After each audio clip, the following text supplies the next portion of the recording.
വഖഫ് ചർച്ചയിൽ പ്രിയങ്ക വാദ്ര ഒഴിഞ്ഞു നിന്നതും രാഹുൽ ഗാന്ധി ചർച്ചയിൽ പങ്കെടുക്കാതിരുന്നതും ലീഗ് സംസ്ഥാന നേതൃയോഗം ചർച്ച ചെയ്തില്ല. തൽക്കാലം കോൺഗ്രസിനെ പിണക്കേണ്ടതില്ലെന്ന ലീഗിന്റെ തീരുമാനം.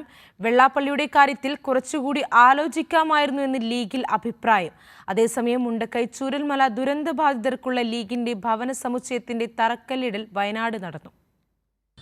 വയനാട് മുട്ടിലിൽ നടന്ന ലീഗ് സംസ്ഥാന നേതൃയോഗത്തിൽ രാഹുൽ ഗാന്ധി, പ്രിയങ്ക വാദ്ര എന്നിവരുടെ വഖഫ് ബില്ലിലെ സമീപനം ചർച്ച ചെയ്തില്ലെന്നാണ് സൂചന. തൽക്കാലം കോൺഗ്രസിനെ പിണക്കേണ്ടതില്ല എന്ന തീരുമാനത്തിലാണ് ലീഗ്. അണികൾക്കിടയിലും ഇത് ചർച്ചയാക്കേണ്ടതില്ല എന്ന നയം സ്വീകരിക്കാനാണ് പരിപാടി. അതേസമയം ലീഗിൻ്റെ വിവിധ ഘടകങ്ങളെ കുറച്ചുകൂടി ഊർജ്ജസ്വലമാക്കാനുള്ള നടപടികളും ഭാവി പ്രവർത്തനങ്ങളും ചർച്ച ചെയ്തെന്നാണ് വിവരം. എന്നാൽ നേതാക്കൾക്കിടയിലെ അസ്വാരസ്യങ്ങൾ, സമസ്തയുമായുള്ള പ്രശ്നം, വെള്ളാപ്പള്ളി വിഷയത്തിൽ കുറച്ചുകൂടി ചിന്തിക്കാമായിരുന്നു തുടങ്ങിയ ആഭ്യന്തര കാര്യങ്ങൾ ചർച്ചയായി. പി.കെ. കുഞ്ഞാലിക്കുട്ടിയല്ലാതെ മറ്റാരും രാഷ്ട്രീയ രംഗത്തും ജനങ്ങൾക്ക് വേണ്ടിയും ഇറങ്ങുന്നില്ലെന്ന വിമർശനവും ഉയർന്നു. നേതാക്കൾക്കിടയിലെ പരസ്പര സ്പർദ്ധകൾ ഒഴിവാക്കണമെന്നും തെരഞ്ഞെടുപ്പിനെ ഇത് ബാധിക്കുമെന്നും സംസ്ഥാന നേതൃയോഗം ചർച്ച ചെയ്തു എന്നാണ് സൂചന.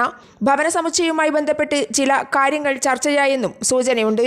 ഇതേ സ്ഥലത്ത് ചെറിയ വിലയ്ക്ക് ഭൂമി നൽകാൻ ഒരാൾ തയ്യാറായിട്ടും അത് മാറ്റി വൻ വിലയ്ക്ക് മറ്റൊരു ഭൂമി ഏറ്റെടുത്തതും ലീഗിനുള്ളിൽ ചർച്ച ചെയ്യപ്പെടുന്നുണ്ട്. ലീഗിന്റെ ഭവന സമുച്ചയത്തിന്റെ തറക്കല്ലിടൽ കർമ്മം സാദിഖ് അലി ശിഹാബ് തങ്ങൾ നിർവഹിച്ചു.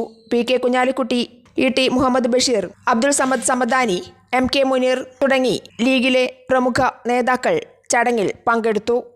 കൈരളി ന്യൂസ്, വയനാട്.